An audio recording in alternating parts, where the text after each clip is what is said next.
हमारा बहुत बहुत धन्यवाद है कि बहुत दूर से टिकिया जी अनादर लोग ये लोगों ने आया है इधर में। पार्टी का जनरल सेक्रेटरी भी बताया। तो आपका नाम थोड़ा बोल दीजिए ना।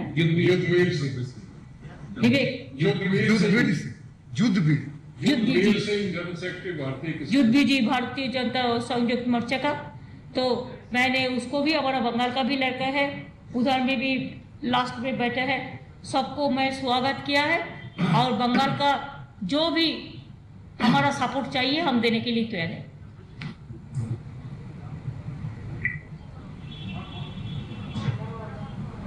Didi, the farmers movement, you are supporting the farmers movement, but how do you plan to bring all the opposition parties together? And now that Mr. Rakesh Tikait has come and met you, is it an additional responsibility for you to take the entire charge? Are you willing to lead the entire opposition clan against the farm laws? नहीं, देखिए, farmers के लिए, किसान के लिए, जो किसान संयुक्त मोर्चा जो 7 महीने से मूवमेंट कर रहा है, ये लोग चाहते हैं कि देश भर, ये तो खाली हरियाणा और पंजाब और उत्तर प्रदेश का नहीं है, पूरा देश का है। किसान तो हर देश में, हर प्रांत में रहते हैं। तो इसी के लिए अगर हम लोग सब मिलके एक कट्टा होके उनको साथ में हम रहे तो सबसे बढ़िया होगा। तो इसी के लिए हम, you forget my name, I don't want to lead it, but we think it is a collective family. Let us work together. Ma'am, I have one more question about the Prime Minister announcing absolute free vaccine for all from June 21st. How do you see this drive? While the Prime Minister was addressing the nation, he also kind of indicated that states have not been able to contain it, perform. Thus, the center is now acting upon and now decided to give free vaccine. How do you see the entire drive undertaken by the Prime Minister of giving free vaccine? You have written few letters in the past.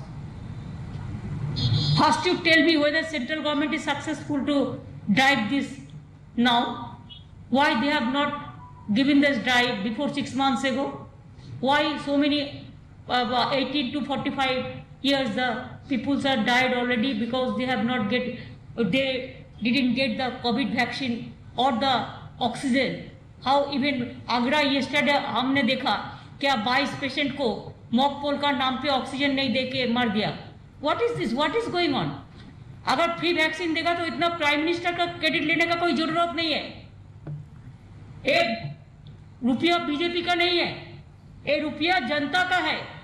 और जनता का ये रुपया है तो जनता का पास पहले से क्यों नहीं गया? 35,000 करोड़ रुपया था जिसमें जनता के लिए वैक्सीन देने के लिए, वो रुपया कहाँ गया? एक क्वेश्चन तो सुप्रीम कोर्ट ने किया है, हम भी सुप्रीम कोर्ट में एफिडेविट किया था। हम लोग आभारी है सुप्रीम कोर्ट का जो उन्होंने एक डायरेक्शन दिया है और स्टेट के इंपॉर्टेंस देने के लिए, फेडरल स्ट्रक्चर को इंपॉर्टेंस देने के लिए बोला है। लेकिन अभी तक भी एक गाइडलाइंस नहीं बनाया, अभी तक भी कब आएगा, कैसे आएगा, क्या करेगा, कुछ हालत ठीक नहीं लगता है। ये लोग बोलते हैं कुछ, करते हैं कुछ।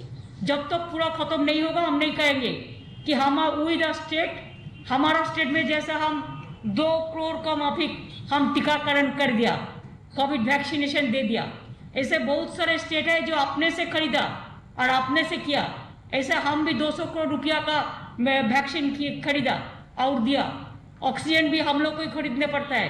प्राइम मिनिस्टर ने कुछ नहीं दिया है भाषण छोड़ के, तो भाषण देना नहीं है। भाषण में वो तो बिहार का इलेक्शन का पहले बोला था फ्री वैक्सीन देगा। कितना दिन हो गया? कितना दिन होगा? 7-8 महीना हो गया। अगर पहले से वैक्सीनेशन हो जाता तो क्या होता? अगर रुपया भी इसके लिए था तो क्या है?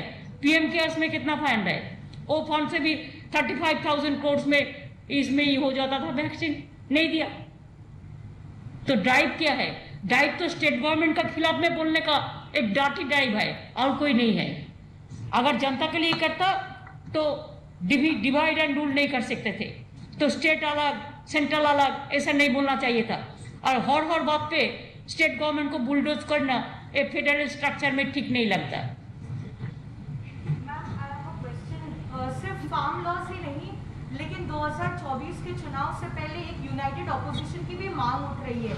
इन परिस्थितियों में क्या आप यूपीए को लीड करना चाहेंगी? हम कुछ नहीं करने चाहेंगे, हम एक ही बात करने चाहेंगे कि मोदी जी को हटाने चाहेंगे।